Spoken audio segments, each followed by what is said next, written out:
समझ आएगी, आपने पिछले संडे सीखा, आज भी सीखोगे कि लोग कहते हैं हाय हम मर गए। जो पाक रूह से खाली होंगे वो कहेंगे हम लगता है हम सारी जिंदगी करीब रहेंगे, आए बीमारियों ने हमारा घर देख लिया है, हम तो अक्सर बीमार रहते हैं, हम ठीक नहीं हो सकते, हमारी गरीबी नहीं जा सकती।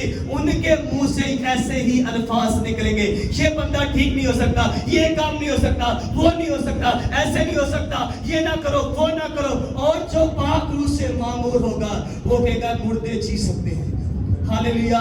वो कहेगा मुर्दा हड्डियां जी सकती है। जो पाक रूह से मामूर होगा वो कहेगा तुम ठीक हो सकते हो, वो कहेगा तुम यीशु के मार खाने से तुमने शिफा पाई है, वो कहेगा तुम ये काम करो, खुदा तुम्हारे साथ है। पाक रूह से भरे हुए लोगों की जिंदगी में जो उनके मुंह से निकलता है वो साबित करता है कि ये बंदा पाक रूह से भरा हुआ है, हालेलुया।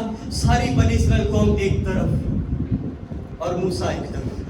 सारी कौम कहती कौम में से कोई ऐसा बंदा नहीं है, कोई भी ऐसा नहीं था जो कौम को समझाए कि खुदा अगर तुम्हें वहां से निकाल सकता है और वहां पे खुदा तुम्हारी जिंदगी में मौजज़ात कर सकता है तो वो खुदा तुम्हें यहाँ से भी आजाद करेगा। लेकिन लिखा कौम कहती हम मारे जा रहे हैं। मूसा हमने तुम्हें नहीं कहा कि तू हमें वहां से लेकर ना जा, हम इनकी गुलामी, देखो रूह कुद्दस से खाली लोग कहते हम गुलामी करने के लिए तैयार है, हमें आजादी नहीं चाहिए, लेकिन हम मरना नहीं चाहते। हर मूसा कहाँ पे मरने के लिए आया, तो हमें बियाबान में मरने के लिए आया, क्योंकि खाली थे पाक रूह से।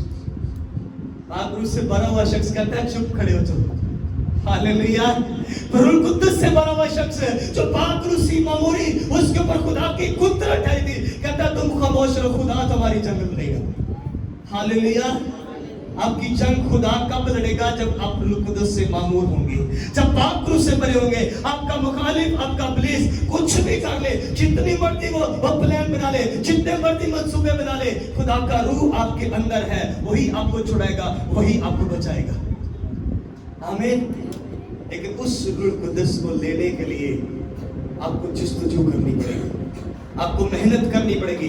मैं आपको बताऊं, आपको स्ट्रगल करनी पड़ेगी, आपको एक बड़ी एफर्ट करनी पड़ेगी। मैं बताऊं, आपको एफर्ट करके प्रेयर करने की जरूरत है। एफर्ट करें, एफर्ट करें, बहुत सारी एफर्ट करें, चीजों को छोड़े, अपनी लाइफ में से, अपनी जिंदगी में से बहुत सारी चीजों को निकाल कर अपना वक्त निकाले, प्रेयर में बैठे। एक टाइम आएगा कि खुदा का रूह आपको छुएगा, आमीन।